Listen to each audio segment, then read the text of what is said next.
Oh, you're ridiculous.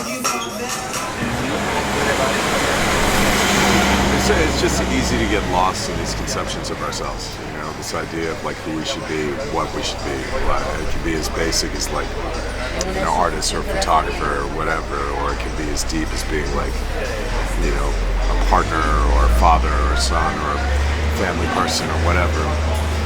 You know, but we start to lock ourselves into these particular dynamics, and you know, we put these pressures on ourselves and on other people, and they, you know, presumably for good reasons and anticipation and everything else, but they end up being like these kind of self-made prisons. And every once in a while, you get like some kind of hard flashpoint in your life that wakes you up and brings you out of that, and you know, and you kind of remember who you were in the moments where you had clarity.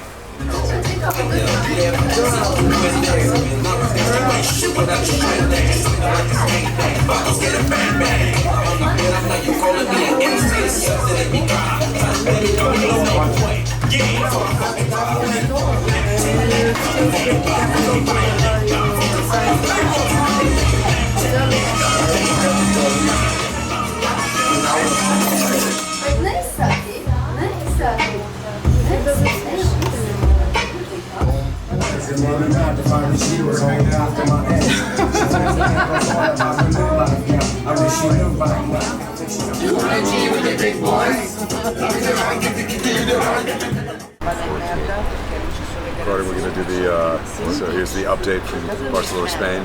We actually have been burning it down for a couple days, hanging out with Serginho and the like. Shout out to Radio Nossa. Yeah.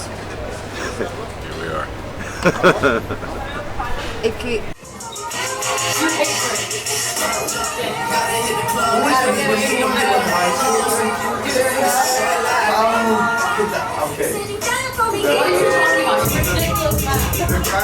This one's for the kid.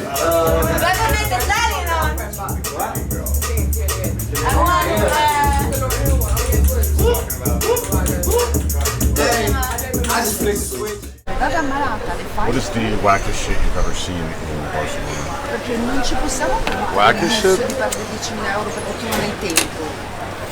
It's an odd question, man. I mean, like, Barcelona's a funky ass town. So it's like, I definitely used to dread.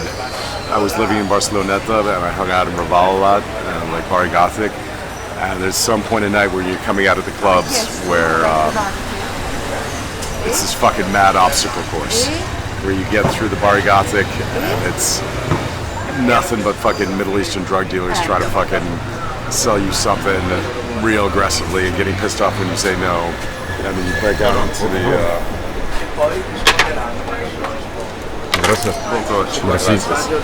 and then you break out onto the Rambla and it's suddenly like fucking 7 million Nigerian prostitutes trying to get you, and dudes trying to fucking get you at the ATM, and it's just fucking, you know, dodging and weaving and trying to like make it through.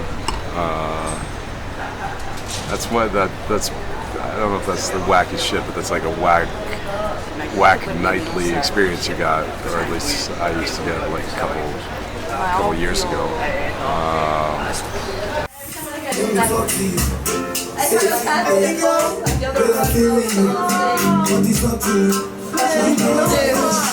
love you.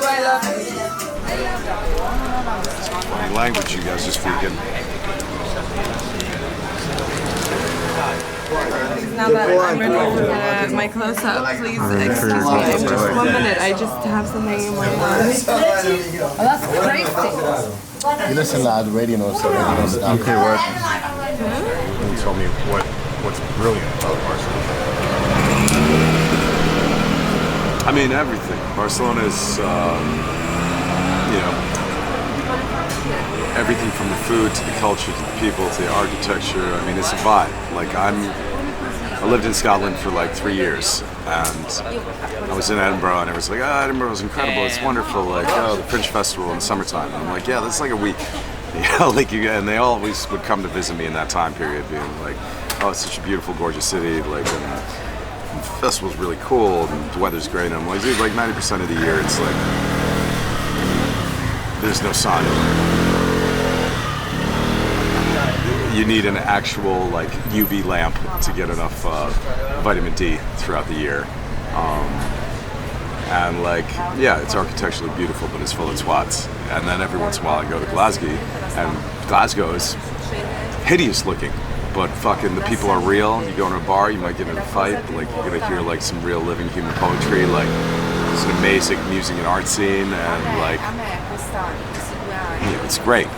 And it's rare that you get a city where you get both. You know, more often you get cool cities that are hideous and beautiful cities that are fucking living museums and pretentious nightmares. And Barcelona is both. Like, Barcelona is gorgeous, and it's dirty and it's gritty, but it's also architecturally unique and amazing. And you've got this thriving art scene and like stuff that's like, you know, kind of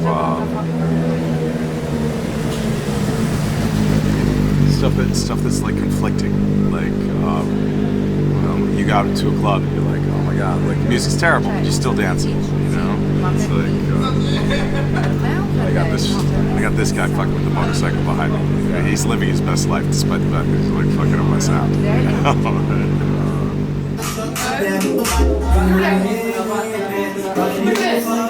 know, literally. That's why I do that in my life, you know. I met this guy last night. I guess he's real old now and he's no longer out on the street and out on the path. But like this guy had a fucking enormous dick. And he tattooed shorts on. I saw that guy. I saw that guy when I was here 10 years ago. They call him El Elefante. Elefante. They just fucking, you know, tattooed on shorts, and he just could walk on naked all the fucking time with his giant cock. And I was like, oh my god, you know, it's like shit's like 2 kilos. Awesome. But yeah, no, he's living his best life. He's living his best life. No, I mean that's it. Like Barcelona, I love this town because like it allows you to live your best life. But it also, I mean, it's like anywhere like this, it also allows you to indulge your worst habits. That's what you're feeling, which I feel like it's critical. You know, like you have to have the option for both and choose your better angels most of the time if you can. But yeah, no, fucking. The last time I was living here in like 2011, like I was in Barcelona, and like just my existence was good for me.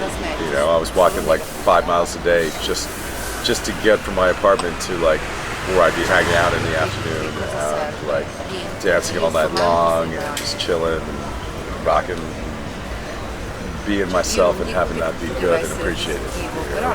Like a lot of places, like you know, people don't really want to celebrate who you are, or they're just fucking douchery about it. Fucking like, but here people are genuinely like, you know, this sport, man. Like you're hanging out and you're drinking with like a bar owner and a plumber and an artist and a tech guy and fucking a bunch of models and shit, and like everyone's cool and everyone like is, you know, genuinely kind of happy the other people are doing what they're doing, you know. And if you can incorporate that, you incorporate that, you know. Maybe you're like, oh, okay, let's form a fucking company or something, you know, and make that fucking happen, you know. I mean, that I feel similarly about where we live in Mexico, which is why I've been in Guanajuato and in San Miguel for so long, because it's like that on a smaller scale. But it's like coming here, I was like suddenly, you know, reminded. I was like, oh shit, okay, the world's bigger, you know, the world's a lot bigger. Recording right now. Just focus with this big old wheel.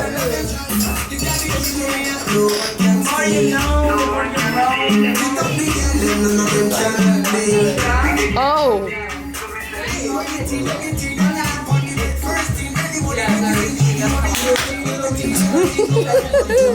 Shit's getting real weird here.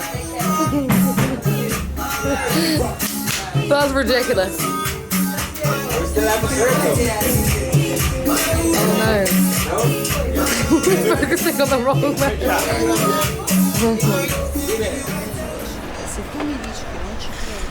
You know, we're about to head to Berlin to do that, you know, to work on these albums with Volker and record these videos and stuff, and I fucking love Berlin. But Berlin's, you know, it's Germany, so it's a little bit colder, it's a little more distant, it's a little bit more formal, a little more organized. Like I kind of like the chaos of Barcelona. I like the fact that it's a little bit unorganized, and like there's still rotten siesta here, like it never went out of style. Like, oh my god, like I can't I can't do anything between these hours. Like, what the hell, And this is summertime where that's the least of it. You come here any other time of year, and it's like you need to do something between 2 and 4, and you're screwed.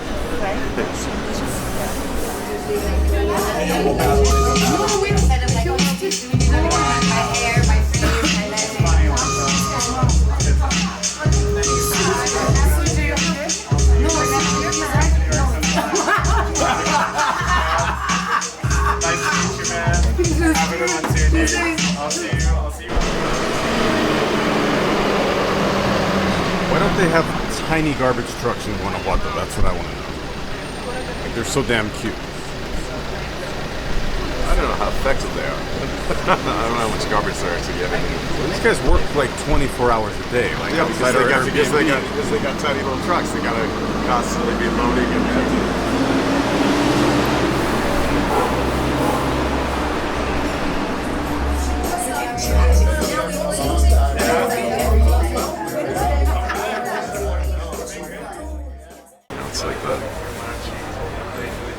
It's like the 30 seconds after you have an orgasm, and suddenly you don't have all of that like sexual tension and pressure in your mind, and you can actually think clearly for for the first time since the last time, or maybe,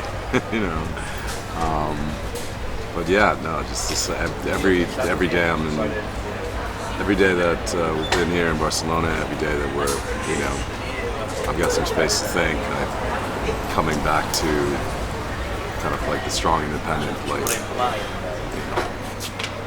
the version of me that like isn't constantly having to doubt and question every little bit about myself and every little thing, and be like, oh, maybe I'm doing this because this, and like, oh, maybe that's unhealthy, or maybe I'm not listening. Like, oh, fuck you, privileged fucking piece of shit.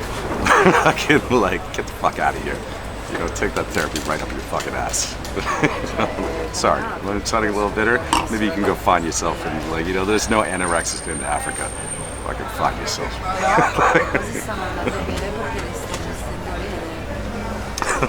Edit that out.